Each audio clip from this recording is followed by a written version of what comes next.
வணக்கம். ஸ்ரீ சிவசூர்யா ஜோதிட வித்யாலயம் வழங்கும் காலச்சக்கரம். நான் சிவசூர்யா செந்தில்குமார், கோவில் நகரம், கும்பகோணத்திலிருந்து. இந்த பதிவில் நம்ம குரு பயிற்சி பலன்களை பற்றி பார்ப்போம். வாக்கிய பஞ்சாங்கத்தின்படி குரு பகவான் 26/5/2026 செவ்வாய்க்கிழமை காலை 11:07 மிதுன ராசியிலிருந்து கடக ராசிக்கு பயிற்சி ஆகிறாரு. திருக்கணித பஞ்சாங்கத்தின்படி 2/6/2026 திங்கட்கிழமை விடிய காலையில் 1:50 மிதுன ராசிலேருந்து கடக ராசிக்கு பயிற்சி ஆகிறாரு. இதில் கால வித்தியாசம்னு பார்த்திங்கன்னா, திருக்கணித பஞ்சாங்கத்தின்படியும் வாக்கிய பஞ்சாங்கத்தின்படியும் 6 நாட்கள் கால வித்தியாசம் இருக்குது. சரி, எது எப்படி இருந்தாலும் குரு பகவான் தன்னுடைய நட்சத்திரமான புனர்பூசம் நட்சத்திரம் 4ஆம் பாதத்தில் பயணிக்க போகிறாரு. இதில் மேஷராசிலேருந்து மீன ராசி வரைக்கும் உள்ள இந்த 12 ராசிலையும் அவர் எந்த ராசியில் பயணித்தாலும் எல்லா ராசிக்காரர்களுக்கும் ஒவ்வொரு வருஷமும் ஒரு 3 வீடுகள் புனிதமாகும். அதாவது அவங்க எந்த ராசியாக இருந்தாலும் சரி தான், அவங்களுக்கு வருஷத்துக்கு ஒரு வாட்டி பயிற்சி ஆகிறாரு குரு பகவான் அப்படின்னா, அவர் தன்னுடைய சிறப்பு பார்வை 5, 7, 9ஆம் பார்வையால் ஒவ்வொரு ராசிக்கும் ஒவ்வொரு ராசிக்காரர்களுக்கும் ஒரு 3 இடத்த புனிதப்படுத்துவார். அந்த மாதிரி இப்போ நம்ம மேஷ ராசிலேருந்து மீன ராசி வரைக்கும் அவர் எந்தெந்த ராசிக்கு சாதகமாக இருக்கார், எந்தெந்த ராசிக்கு பாதகமாக இருக்கார் அப்படிங்கிறத பார்ப்போம். முதல்ல மேஷராசி. இந்த மேஷராசியில் பிறந்தவங்களுக்கு குரு பகவான் ராசிக்கு 4ஆம் இடத்துல பயிற்சி ஆகிறாரு. இதுவரைக்கும் ராசிக்கு 3ல் பயணித்து வந்த குரு பகவான் இப்போது 4ல் பயணிக்க போகிறாரு. 4ஆம் இடம் அப்படிங்கிறது சுகஸ்தானம். சுகஸ்தானம் அப்படின்னா வண்டி, வாகனம், வீடு, மனை, மக்கள், இது எல்லாமே சுகஸ்தானத்தை சேர்ந்தது தான். அப்போது உங்களுக்கு கண்டிப்பாக குரு பகவான் என்றாலே பெரும் பணத்தை குறிக்கக்கூடிய குரு பகவான் உங்கள் ராசிக்கு 4ஆம் இடத்துல பயணிக்க போகிறதுனால உங்களுக்கு தங்கு தடை இல்லாத பண வரவை ஏற்படுத்துவார். அப்படியே உங்களுக்கு ராசிக்கு 12ல் இருக்கிற சனி பகவான் விரயச்சனியாக செயல்படக்கூடிய சனி பகவான் இதை அப்படியே விரயமாக்கிடுவார். அதே போல் உங்கள் வீட்டில் சுபகாரியங்களை ஏற்படுத்தி கொடுப்பார். வண்டி வாகனம் வாங்குவதற்கு நல்ல யோகமான ராசிக்கு நல்ல யோகமான கிரகம் உங்களுக்கு சுகஸ்தானத்திலேயே உச்சம் பெறதுனால கண்டிப்பாக வண்டி வாகன யோகம் உண்டு. வீடு மனையை கட்டுவதற்கான வாய்ப்புகள் நெருங்கி வரும்.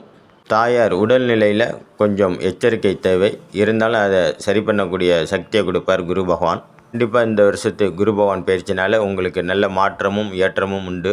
அதே வேளையில் சனி பகவானையும் நம்ம கணக்கெடுத்து பார்க்கணும். உங்கள் ராசிக்கு விரயஸ்தானத்தில் சனி பகவான் அமர்ந்து ஏகப்பட்ட விரயத்தை கொடுத்துட்ருக்கார். அவர் கொடுக்கக்கூடிய விரயத்தை எல்லாம் குரு பகவான் சுப விரயமாக மாற்றி கொடுப்பார் உங்களுக்கு. ஆகையினால் சனி பகவான் கொடுக்கக்கூடிய தேவையில்லாத விரய செலவுகளை குரு பகவான் கண்டிப்பாக மங்கள குருவாக செயல்பட்டு சுப விரயமாக செயல்படுத்துவார். என்னதான் இருந்தாலும் குரு பகவான் 4ல் இருக்கிறது அவ்வளவு சிறப்பு கிடையாது. அதே போல் உங்கள் ராசிக்கு 4ல் குரு இருக்கிறாரு, 12ல் சனி பகவான் இருக்கார். இவங்க 2 பேருமே ஒருத்தருக்கு ஒருத்தர் திரிகோணத்தில் இருக்கிறாங்க. ஆகையினால் உங்களுக்கு வரவுக்கு மீறிய செலவு கண்டிப்பாக இருக்கும். எவ்வளோ தான் உங்களுக்கு குரு பகவான் கொடியாக கொட்டி கொடுத்தாலும் அதை அடுத்த நொடியே செலவழிச்சிடுவார் சனி பகவான். ஆகையினால் விரலுக்கேற்ற வீக்கம் அப்படிங்கிற மாதிரி வரவுக்கேற்ற செலவு பண்ணுங்கள். பெருசாக எதுலேயும் முதலீடு போடாதீங்க, பெருசாக எதுக்கும் ஆசைப்படாதீங்க. இந்த குரு பயிற்சி சனி பயிற்சி, அதாவது சனி பயிற்சியினால் ஏற்பட்டு உங்களுக்கு விரயசனியாய் செயல்பட்டு கொண்டிருக்கும் சனி பகவான் கொடுக்கக்கூடிய தோஷத்திலிருந்து உங்களை காத்தருளக்கூடிய பயிற்சி தான் இந்த குரு பயிற்சி. சனி பகவான் எந்த அளவுக்கு உங்களுக்கு தொந்தரவு கொடுக்குறாரோ அதை அப்படியே காத்து உங்களையும் பார்த்து உங்களை தடம்புரலாமல் வழி நடத்துவார் குரு பகவான். ஆகையினால நீங்கள் குரு பிரித்தி பண்ணிக்கோங்க. குரு பிரித்தி அப்படிங்கிறது ஒன்றும் பெரிய விஷயம் இல்லைங்க. குரு பகவானுக்கு மஞ்சள் வஸ்திரம் வாங்கி கொடுத்து முள்ளெரும்பால் கட்டப்பட்ட ஒரு மாலையை அவருக்கு அணிவித்து உங்கள் பேரில் ஒரு அர்ச்சனை பண்ணிக்கோங்க. குரு பகவானுக்கு அபிஷேகம் நடக்கும்போது கண்டிப்பாக அந்த அபிஷேகத்தில் கலந்துக்கோங்க. அபிஷேகத்துக்கு தேவையான பால், பழம், இளநீர், மஞ்சள் பொடி, திரவிய பொடி, சந்தன பொடி, பன்னீர், இவை அனைத்தையும் வாங்கி கொடுத்தாலும் வாங்கி கொடுங்க. இல்லை உங்களால் முடிஞ்சது இதில் எதை முடியுமோ அதை வாங்கி கொடுங்க. அவசியம் அபிஷேகத்தில் கலந்துக்கோங்க.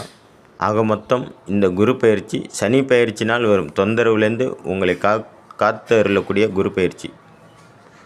குரு பயிற்சினால் உங்களுக்கு ஒரு மன மகிழ்ச்சி கண்டிப்பாக உண்டு. அப்படின்னு பார்த்தீங்கன்னா உங்கள் வீட்டில் ஒரு சுபகாரியங்கள் நடக்கும், சுப செலவுகள் நடக்கும், வண்டி வாகன யோகங்கள் கண்டிப்பாக உண்டு. வண்டி வாகனங்கள் வாங்கக்கூடிய அமைப்பு ஏற்படும். வீடு கட்டி குடி போவீங்க, இல்லை வீடு மாறுதல் ஏற்படும், அல்லது வீட்டை புதுப்பித்து பெயிண்ட் அடித்து சந்தோஷப்படுவீங்க. தாயின் ஆரோக்கியம் மேம்படும். போல் இந்த குரு பயிற்சினால் உங்களுடைய ராசிக்கு 8ஆம் இடமான விருச்சிக ராசியை 5ஆம் பார்வையாய் குரு பகவான் பார்க்குறாரு.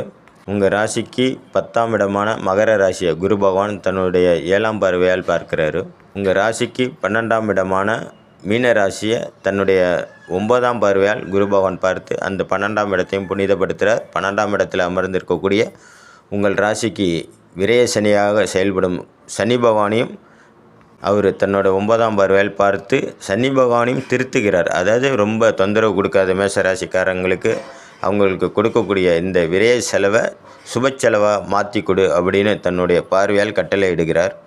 மொத்தம் உங்களுக்கு உங்கள் ராசிக்கு 7.5 சனி நடக்கிற காலகட்டத்தில் குரு பகவான் உங்கள் ராசிக்கு 4ஆம் இடத்துல இருந்து உங்கள் ஆயுள் ஸ்தானத்தையும் தொழில் ஸ்தானத்தையும் விரயஸ்தானத்தையும் தனது உச்ச குரு பகவான் பார்வையினால் புனிதப்படுத்துகிறார்.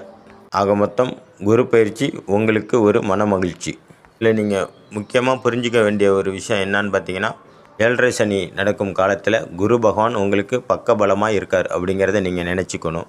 பொதுவாகவே பார்த்தீங்கன்னா இந்த அர்த்தாஷ்டம சனி ராசிக்கு 4ஆம் இடத்துல அமர்ந்து எவ்வளோ தொந்தரவு கொடுப்பாரோ அதில் 3ல் 1 மடங்கை கண்டிப்பாக குரு பகவான் கொடுப்பார்.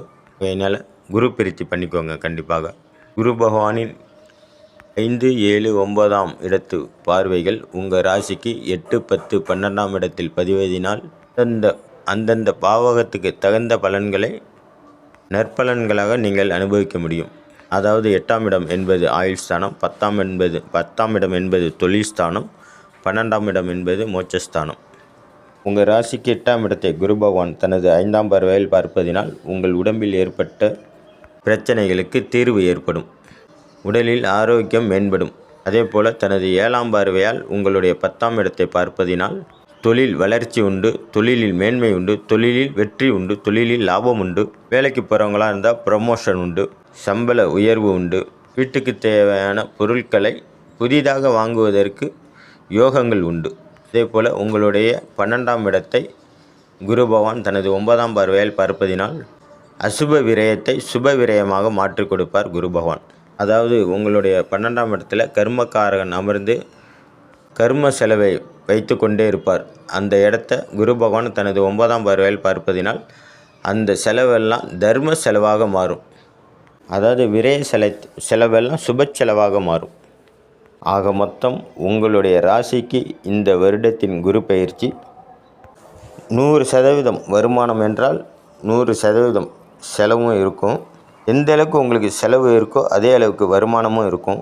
விரலுக்கேற்ற வீக்கம் அப்படிங்கிற மாதிரி நீங்கள் செலவுக்கேற்ற வருமானத்தை கொடுத்தாலும் வருமானத்துக்கு ஏற்ற செலவை நீங்கள் பண்ணிக்கணும். இந்த வருஷம் முழுவதும் குரு பகவானோட சனி பகவானையும் சேர்த்து வழிபடுவது ரொம்ப ரொம்ப நல்ல பலன்களை நீங்கள் சந்திக்க முடியும். மேசராசிக்கு 100க்கு 50 மார்க் போடலாம். பாதிக்கு பாதி தான் நன்மை பயக்கக்கூடிய குரு பயிற்சி.